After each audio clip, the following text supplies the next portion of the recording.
So ayan mga boss, welcome sa ating YouTube channel, siyempre Motojack26. So ngayon mga boss, wala tayong gaanong upload ngayon sa Facebook page natin. So dito na lang tayo mag-upload sa YouTube natin. So ayan mga boss, nakakalungkot nga pala kasi nga yung page natin ay na-restrict. So ayan yung violation niya, ayan makikita nyo, restricted. Tapos ang violation ko mga boss, dahil nag-upload ako ng tao na nahulog.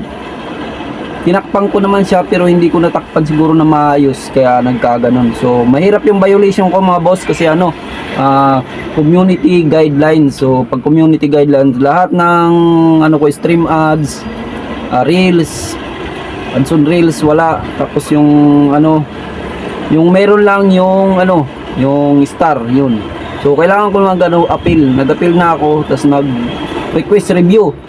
Pero wala pa rin hanggang ngayon. So malungkot yung page natin kasi nga wala tayong upload kasi yung page natin walang kita, walang ads. So nakakalungkot dahil wala tayong kikitain ngayong buwan. So ubos yung natin, ubos yung pondo natin. Sasahurin natin ngayong January. Sa January may sasahurin pa tayo, pero pagdating ng February ay wala. Kasi hindi tayo makapaggawa ng content kasi nga yung page natin ay restricted. So paalala dyan sa mga content creator katulad ko, wag kayong mag-upload ng kagaya kong in-upload. Imbis na mapaganda, napasama tuloy. Upload kasi ako ng kung ano eh.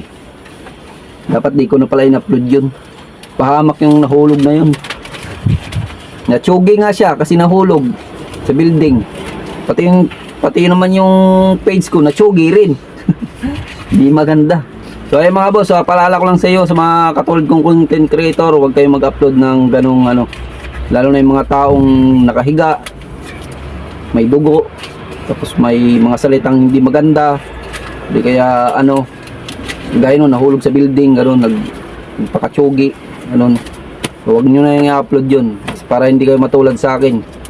Gaya sa akin ngayon, hindi ako makapag-upload. Makakapag-upload ako pero sayang lang kasi nga wala namang ads, wala namang kita. So mag-upload pa ako, wala namang kikitain. So, sayang lang yung pag-upload ko. Pero sabi ng mga napapanood ko, kailangan mo pa rin daw mag-upload sa page para hindi bumaba yung yung engagement daw, sabi nila.